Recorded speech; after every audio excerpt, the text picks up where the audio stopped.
YouTube, B3 here back with another kicking action figure review. Today's review is over another Spider-Man figure. I have been loading up on these Spider-Man figures.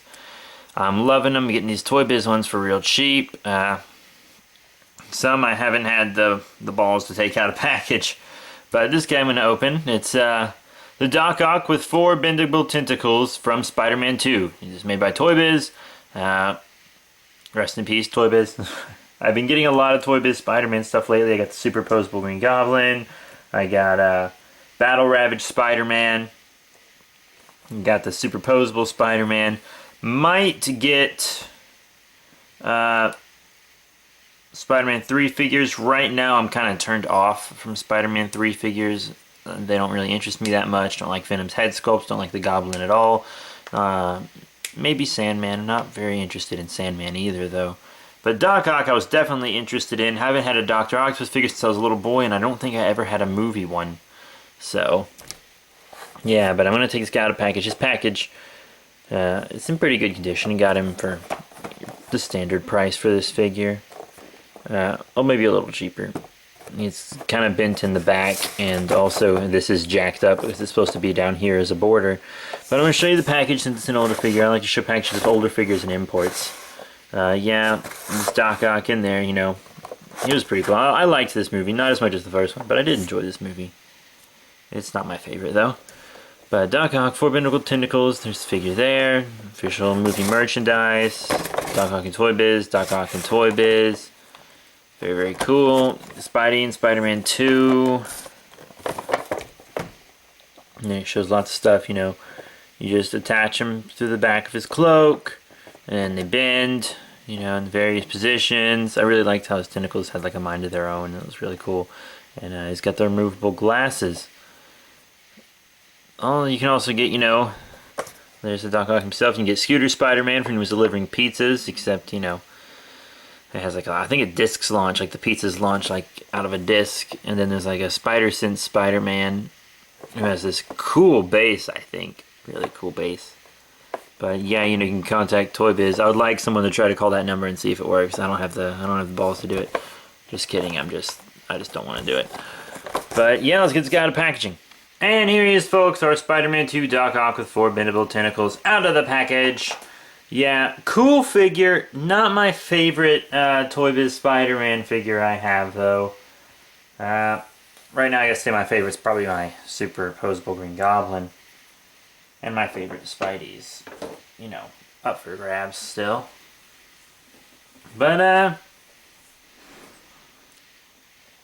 I mean, he's a good figure to own. I like him. He's got really cool tentacles. Despite having that weird paint, you can see it. The red and blue, at first I saw the red and I was like, oh man, it looks like blood or something, that's cool. And then I saw the blue with it and I was like, what? That doesn't make any sense to me. I don't get that. But he is a cool figure overall, and I'm glad I picked him up for my Spider-Man collection. In my Spider-Man movie setup, you see I have one of his tentacles helping him stand over here. Why don't we talk about Articulation first? He's got a ton of it. Obviously, tentacles, all 4 are bendable, right? Yeah, so that's cool. And the bottom tentacles have these big, bigger appendage claws. You can see they move a lot of different ways. You get the 2 joints here, and they also rotate like that, which is pretty cool. And the top claws also have rotation. Don't forget the bend. And all that movement claw-wise, so you can make like a spike or whatever you want to with them, or grab Spider-Man by the throat, do whatever you want, really. That's the tentacles. You know, head, you got side to side, like up and down and stuff. You can move it all around. Down, forward, and back on the arms, bicep swivel, elbow bend, and you also got a rotation in the hands, as you can see. Not really anything here, but that's because, you know, they need him steady for his tentacles and stuff. You know, you got the in and out on the legs, forward and back. Big swivel there. Double knee bend. Up and down on the foot. And a toe joint, which is always cool to have. Thanks for those, Toy Biz. But yeah, that's really it for Articulation. Not as impressive as usual, but I feel like they sacrificed it on his body so they could have more on the Tentacles, which is fine by me because that's where I'd want my Articulation on Doc Ock anyways. Glasses are removable. Pop, pop, off they come. I prefer him with glasses on though. I don't really like his face. No offense. But yeah, not my favorite face. So now let's talk about detail and paint. Now, for the most part, he looks good detail and paint wise. I really like his coat. Probably the best painted feature about him. It's got all different colors in it, colored buttons. I love this on the inside. Looks really great in here. They also gave him like rips and stitches all on the back of his coat, so it looks like he's ripped out.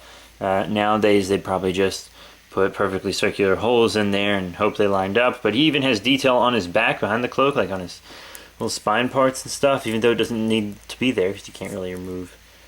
I guess you could remove the cloak, but it'd look stupid because he'd still have the sleeves on.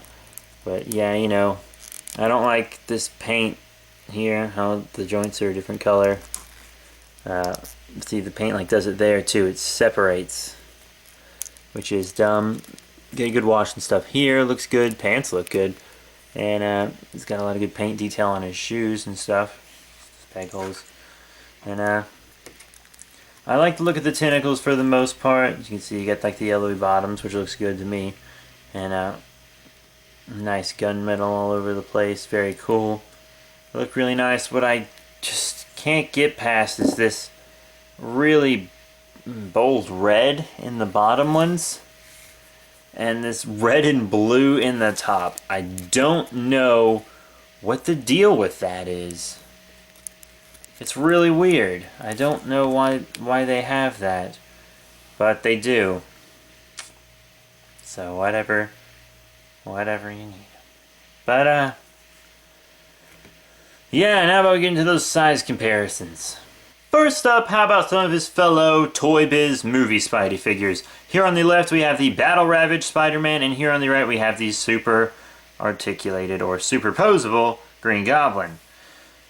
Yeah, really cool. Green Goblin looks a little bigger on his glider, but it doesn't really matter because I think all three of them scale up great. They look great together. Really dig it. Can't get enough. They'll definitely be displayed together. Well, I actually think I'm going to hang my Battle Ravaged Spidey stand on the wall and have him on the wall, but this Doc Ock will definitely be displayed with my Green Goblin for sure. Now here we have our Doc Ock with some of the more modern Marvel Legends, either from the Hasbro Infinite series, Infinite Marvel Legends, Amazing Spider-Man 2, Build-A-Figure Green Goblin Wave. Here on the left we have Superior Spider-Man, who as you know is Dr. Octopus, and on the right we have Boomerang. Yeah, not sure what to think. He's probably better with the Spidey than he is with, you know, Boomerang, but you really only have one with the Spider-Man if you're doing like a Generations shot or like some kind of alternate dimension crossover with the Sam Raimi movie universe, crossed over with Superior. There's a lot going on, actually. But I gotta say that I don't fully think they scale up well together. I mean, they look cool and all, and I'm going to have them displayed together. They scale up well enough to be displayed together, but Doc Ock might just be a little smaller than normal, but I think his tentacles help him make up for his size, so I'm just going to go ahead and say he scales well with Hasbro figures, even though he might just be a little smaller. Because as you can see, the Toy Biz ones don't scale up as well with Hasbro figures. You can see the girth of the Green Goblin with the girth of the Boomerang, even though they're about the same size. See, they're still on the same scale. They're just made differently is the thing, from different toy makers. So obviously there's going to be a little bit of size discrepancy. But yeah, you know, it's for the long run. I think it's fine. Doesn't really bother me. Just thought I'd point out the small issue. And here's our Doc Ock with Marvel Selects. Here on the left we have the Amazing Spider-Man movie figure whose legs are becoming warped because I just took him off his stand on the wall and he is all twisted up and I'm not very happy about it, to be totally honest. And then here on the right we have Marvel Select Anti-Venom. So yeah, these are Diamond Selects Marvel toys. They're a little bit larger in scale, and so I have to say they do not scale up well with my Doc Ock, which is very, very saddening, because this is really the only way I can get an Anti-Venom. But I think Doc Ock would look well with my Marvel Legends Amazing Spider-Man figures, since, you know, looked adequate with the other Hasbro Legends. So all in all, what do I have to say about the Toy Biz Doc Ock with 4 bendable tentacles from Spider-Man 2? He's a pretty cool figure. You know, I'm very glad I bought him. I don't regret the purchase at all. He's very, very cool. Really dig him. You know, he stands all right, and you can use his tentacles to help him stand, you know, when he's not doing his best. He doesn't have bad articulation. It's a little less on his actual body, but they have a lot in the tentacles, so it's all right. You know, he scales up well with your other Toy Biz movie Spideys and stuff. So, I'm going to have to give him probably... I don't know. I think I gotta give him 3 out of 5 stars. He's not my favorite figure ever. I have a lot of Spider-Man figures and stuff I like more than him. Would I like a comic Doc Ock figure? You know, maybe one day, but... I'm just gonna stick with this guy. He seems really good to me. I like him. 3 out of 5 stars though, because one, like, while he does stand all right, once again, it is only with his tentacles. He doesn't really stand with just him, and when he does, you know, you have to have tentacles poised all right, just right, and maybe you can't have him in the pose that you exactly want them in. Plus, you know, a little bit of paint problems on the main body. And that blue and red in the tentacles is... I do not like it. I just don't like it. I'm sorry, don't like it. It's so weird. But I like the yellowish on the tentacles though. That looks pretty cool. But yeah, you know, that's it. 3 out of 5 stars. Just remember to rate, comment, subscribe. Check out all the links in the description below. I'll have more Spider-Man reviews coming at you soon, and I'll review the Battle Ravaged Spidey, and I will review the, you know, superposable Green Goblin if and only if I get several requests for them. If I don't get a bunch of requests for them, then I'm really not gonna do it. Just saying. If I don't get requests, I don't feel like doing it. But, see you guys. Rate, comment, subscribe. Check out the link in the description below, and I'll see you all later.